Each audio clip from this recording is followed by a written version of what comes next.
Water park ବାରିପଦାରେ ଖୋଲିଛି ଗୋଟେ ୱାଟର ପାର୍କ। ତେବେ ସୋସିଆଲ ମିଡ଼ିଆରେ ସବୁଆଡ଼େ ଚାଲିଛି ଗୋଟେ ହିଁ ପୋଷ୍ଟ, ବାରିପଦା ୱାଟର ପାର୍କ। ବହୁତ ଉତ୍କଣ୍ଠା ଥିଲା ମନରେ ଦେଖିବା ପାଇଁ କ'ଣ ଅଛି ସେ ୱାଟର ପାର୍କରେ।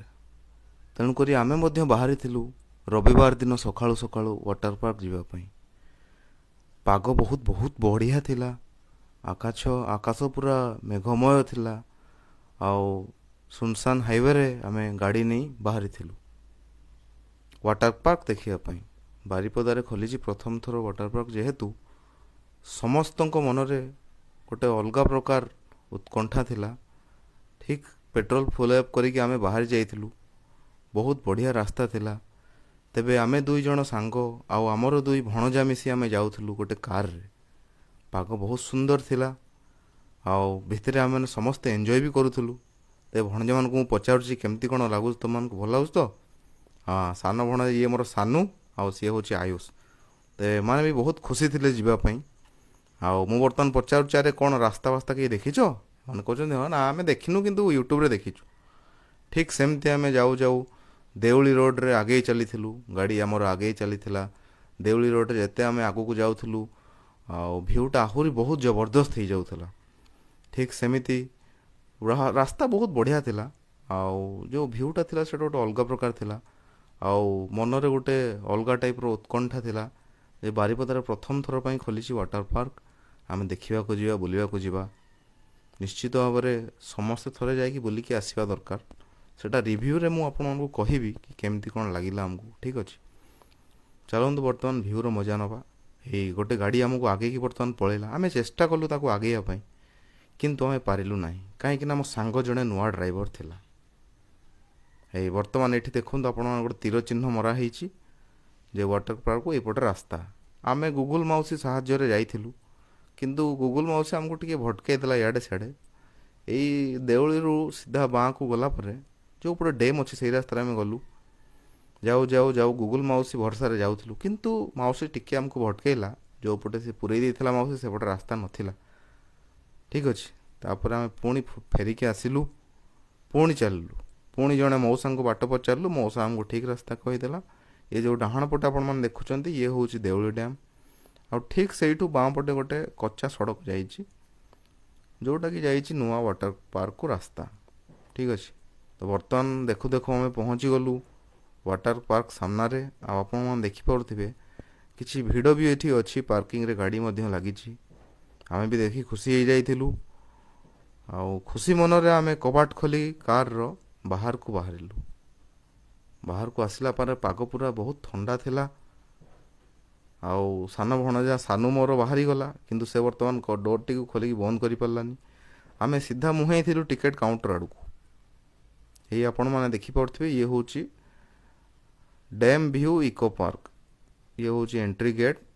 ଠିକ୍ ଅଛି, ବର୍ତ୍ତମାନ ଆମେ ବହୁତ ଉତ୍କଣ୍ଠାର ସହ ଟିକେଟ୍ କାଉଣ୍ଟରକୁ ଗଲୁ। ପକେଟରେ ମୁଁ ମୋର ହାତ ପୂରେଇ ଖସଖସ କରି ବାହାର କଲି 500 ଟଙ୍କିଆ ନୋଟ୍ ଗୋଟେ। ଟିକେ ରହିଯାଆନ୍ତୁ ଦେଖିବେ ଆପଣମାନେ। ହେଇ ଦେଖନ୍ତୁ, ପଇସାଟି ବଢ଼େଇ ଦେଲି ଭାଇଙ୍କୁ। ମୁଁ କହିଲି ଭାଇ 4ଟା ଟିକେଟ୍ ଦେଇଦେଲ। ହଁ, ଭାଇ ଟିକେ ହସିଲେ ମଧୁର ତାଙ୍କର ମୁହଁରେ। ହଁ ଭାଇ, ବର୍ତ୍ତମାନ 4ଟା ଟିକେଟ୍ ମୋତେ ଦେଇଦେଲେ। ଭାଇ ପଇସାଟା ଦିଅ। ହଁ ଭାଇ, ପଇସାଟା ଦେବା ପାଇଁ ଅପେକ୍ଷା କରିବା। ଏ ଭାଇ ପଇସା ଦେଇଦେଲେ, ଆମେ ଆସିଲୁ। ବର୍ତ୍ତମାନ ମୁଁ ଟିକେଟ୍ଟାକୁ ଦେଖେଇକି ଟିକେ କିଛି କହିବାକୁ ଚେଷ୍ଟା କରିବା ଭିତରେ ମୋ ସାଙ୍ଗ ମୋ ହାତରୁ ଟିକେଟ୍ଟି ଛଡ଼େଇ ନେଲା ଏବଂ ଗେଟ୍ ଭିତରେ ପ୍ରବେଶ କରିବାକୁ ଚେଷ୍ଟା କଲା। ଏଇଠି ରହିଯାଇଥିଲା କାହାଣୀ ଅଧାରେ। ଏଇ ଯେଉଁ ଭାଇ ଜଣଙ୍କୁ ଆପଣମାନେ ଦେଖୁଛନ୍ତି, ଭାଇ ଆମ ବ୍ୟାଗ୍ ଦେଖି କହିଲେ ଭାଇ ଏସବୁ ଏଲାଉଡ଼୍ ନାହିଁ। ଆମ ବ୍ୟାଗ୍ରେ ଥିଲା ସାମ୍ପୁ, ନଡ଼ିଆ ତେଲ। ଆମେ ଭାବିଥିଲୁ ଗାଧେଇବୁ ମଜା କରିକି ଆଉ। ତେଣୁକରି ଭାଇ କହିଲେ ଭାଇ ଏଲାଉଡ଼୍ ନାହିଁ। ଆମେ କ'ଣ କରିବା? ହଁ, ଆମ ପାଖରେ ଗୋଟେ DSLR କ୍ୟାମେରା ମଧ୍ୟ ଥିଲା। ଆମେ ଆସିଥିଲୁ ଟିକେ ଭଲ ଭଲ ଫଟୋ ଉଠାଇବା DSLRରେ, ତାକୁ ପୋଷ୍ଟ କରିବା। କିନ୍ତୁ ଭାଇ ଆମର କହିଲେ DSLR କ୍ୟାମେରା ନେବାକୁ ହେଲେ 100 ଟଙ୍କା ଦେବାକୁ ପଡ଼ିବ, ନହେଲେ ଆପଣ ଏଠି ରଖିଦିଅନ୍ତୁ। ଏକ ତ ତେଲ ସାବୁନ ନେବାକୁ ମନା କଲେ। ଆମେ ବି ଗୋଟେ ଗାଁवला ମନରେ ଆସିଥିଲୁ। ଏ ଗାଧେଇ ସାରିଲା ପରେ ଯେହେତୁ ଆମର ସେ ଯେଉଁ ପୁଲଟାରେ ବହୁତ ଲୋକ ଗାଧଉଛନ୍ତି, ଆମେ ଟିକେ ତେଲ ସାବୁନରେ ଗାଧେଇବୁ ଆଉ। କିନ୍ତୁ ଆମର କଳା ଟି ସାର୍ଟ ପିନ୍ଧିଥିବା ଭାଇ ଜଣକ, ଯେଉଁ ପଛପଟେ କୁକୁଡ଼ା ଚିହ୍ନ ଅଛି, ଆମକୁ ଷ୍ଟ୍ରିକ୍ଟଲି ମନା କରିଦେଲେ ଯେ ଭାଇ କ୍ୟାମେରାଟା ଏଲାଉଡ଼୍ ନାହିଁ। ଭାଇଙ୍କ ସାଙ୍ଗରେ ଆମର ଯୁକ୍ତିତର୍କ ତ ହେଲାନି, କିନ୍ତୁ ଟିକେ ମିଠା ମଧୁର ଟିକେ ବାର୍ତ୍ତାଳାପ ହେଲା। ଆଉ ଭାଇ ଆମକୁ କହିଲେ ଆଜ୍ଞା ଭିତରକୁ ନିଅନ୍ତୁନି, ଆପଣ ବାହାରେ ରଖିଦେଇକି ଯାଆନ୍ତୁ। ଭାଇଙ୍କ କଥା ମାନି ଆମେ ଚୁପଚାପ ପୁଣି ଚାଲିଲୁ ଆମ କ୍ୟାମେରାଟାକୁ ଭିତରେ ରଖିଦେବୁ, ଆଉ ଯେଉଁ ସାବୁନ ସାମ୍ପୁ ଆଉ ତେଲ ଆମେ ଆଣିଥିଲୁ ତାକୁ ବି ରଖିଦେବୁ। ବର୍ତ୍ତମାନ ମୋ ସାନ ଭଣଜାକୁ କହୁଛି, ଆରେ ସାନୁ କ୍ୟାମେରାଟା ନେବାକୁ ତ ମନା କରିଦେଲେ, କ'ଣ କରିବା? କହିଲା ମାମୁଁ ରଖିଦେବ ଆଉ। ଆମେ ଚୁପଚାପ ଚାଲିଲୁ ଗାଡ଼ି ପାଖକୁ, ଆଉ କ୍ୟାମେରାଟି ରଖିଦେଲୁ ଗାଡ଼ି ଭିତରେ। ତାପରେ ପୁଣି ଆପଣମାନଙ୍କୁ ମୁଁ ଆଉ ଥରେ ଟିକେଟ୍ ଦେଖାଇ ଦେଉଛି। ଇଏ ହେଉଛି ଟିକେଟ୍। ଏଣ୍ଟ୍ରି ଫିସ୍ ଲେଖା ହେଇଛି 100 ଟଙ୍କା, 50% ଅଫ୍, 50 ଟଙ୍କାରେ ଏଣ୍ଟ୍ରି। ଚାଲନ୍ତୁ ଆଉ ଥରେ ରିଏଣ୍ଟ୍ରି କରିବା। ଏବେ ଆଉ ଭାଇ ଆମକୁ କିଛି କହିଲେନି, ଅଟକେଇଲେନି, ସିଧା ଛାଡ଼ିଦେଲେ। ଆଉ ଆମେ ପଶି ଚାଲିଲୁ ପାର୍କ ଭିତରକୁ। ପାର୍କ ଭିତରକୁ ପଶୁ ପଶୁ ପରିବେଶ ବହୁତ ବଢ଼ିଆ ଥିଲା। ଚାରିପଟ ସିନେରୀ ବହୁତ ସୁନ୍ଦର ଥିଲା। ସମସ୍ତଙ୍କ ମୁହଁରେ ଆମ ହସ। ଆମ ସାନୁ ପୁରା ଖୁସିରେ କ'ଣ ହେଇଯାଉଛି, ଆଜି ପାଣିରେ ଡିଆଁ ମାରିବ ସିଏ। ଠିକ୍ ଅଛି, ଏ ଆପଣମାନେ ଦେଖିପାରୁଥିବେ ଡଷ୍ଟବିନ୍ ବହୁତ ସୁନ୍ଦର ରଖାହେଇଛି, ଆଉ ଭିୟୁଟା ବି ବହୁତ ବଢ଼ିଆ ଲାଗୁଛି। ଚାଲିଲୁ ଆମେ ବର୍ତ୍ତମାନ ଯେଉଁଟା ମେନ୍ ତାଙ୍କର ପୁଲ୍ କରିଛନ୍ତି, ଯେଉଁଠିକି ସୁଇମିଂ ପୁଲ୍ ହେଇଛି, ଯେଉଁଟା ୱାଟର ପାର୍କର ମେନ୍ ଆକର୍ଷଣ, ସେଠିକି ଆମେ ଚାଲିଲୁ। ଆପଣମାନେ ଭାବୁଥିବେ ବ୍ୟାଗ୍ରେ ମୋ ବଡ଼ ଭଣଜା କ'ଣ ଧରିଛି, ତ ସେଥିରେ ଆମର ହାଫ୍ ପ୍ୟାଣ୍ଟ ଆଉ ଗଞ୍ଜି ସବୁ ଅଛି।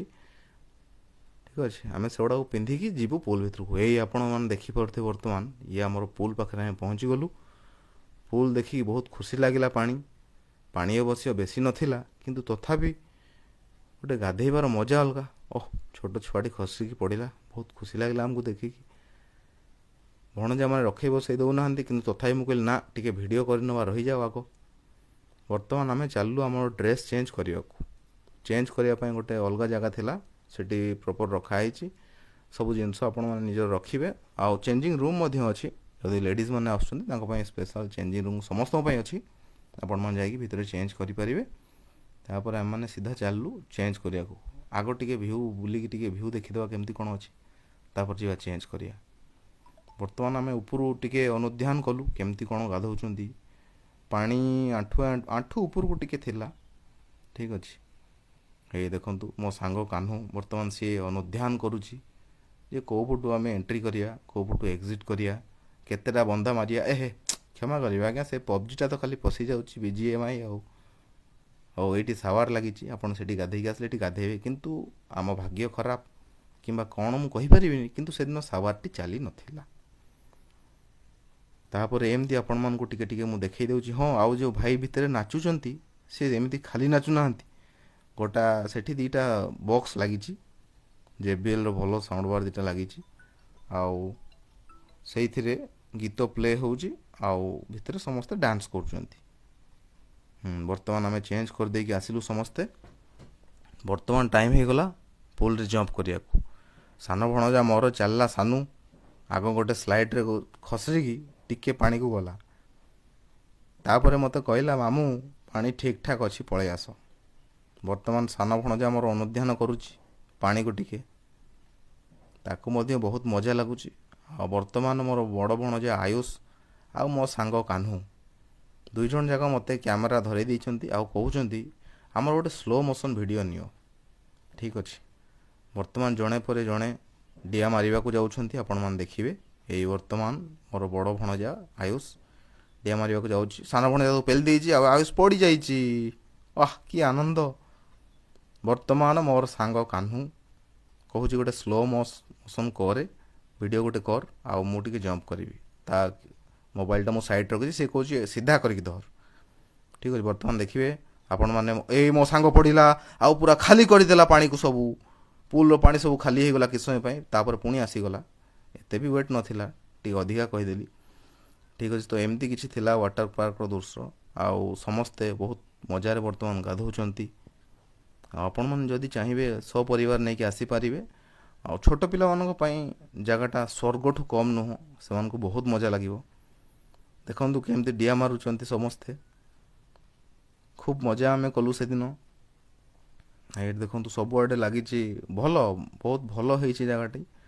ଆଉ ଛୋଟ ସ୍ପେସ୍ରେ ବହୁତ ବଢ଼ିଆ କରିଛନ୍ତି ଭାଇ। ଇନିସିଏଟିଭ୍ ଆଇଡ଼ିଆ ମୁଁ କହିବି ନିଶ୍ଚିତ ଭାବରେ। ଆଉ ବାରିପଦାରେ ଏସବୁ ଜିନିଷ ଗୋଟେ ପ୍ରଥମ ଥର ହେଇଛି ନୂଆ, ତେଣୁକରି ବର୍ତ୍ତମାନ ବହୁତ ଟ୍ରେଣ୍ଡରେ ଅଛି। ଯଦି ଆପଣମାନେ ଏବେ ଯାଏଁ ଯାଇନାହାନ୍ତି ଯାଆନ୍ତୁ। ବର୍ତ୍ତମାନ ମୋ ସାଙ୍ଗ ପଡ଼ିଯାଇଛି ଏବଂ ତା ପଛପଟରେ ଜୋର ସେ ଆଘାତ ବାଜିଯାଇଛି। ସେ କାହାକୁ କିଛି କହିଲାନି, କିନ୍ତୁ ଚାପି ହେଇକି ସେ ଭିତରେ ଭିତରେ କଷ୍ଟଟିକୁ ପାଉଥିଲା ମୁଁ ଜାଣିପାରିଲି। ବର୍ତ୍ତମାନ ସେ ତା ଚଷମାଟି ଖୋଜିଲା। ହଁ, ଚଷମାଟି ପାଇଯାଇ ସେ ବହୁତ ଖୁସି ହେଲା, ପୁଣି ପିନ୍ଧିଦେଲା। ମୁଁ ଜାଣିପାରିଲିନି ପୁଲ୍ ଭିତରେ ତାକୁ କିଏ ଦେଖିବ ଯେ ସେ ଚଷମା ପିନ୍ଧିକି ଆସିଥିଲା।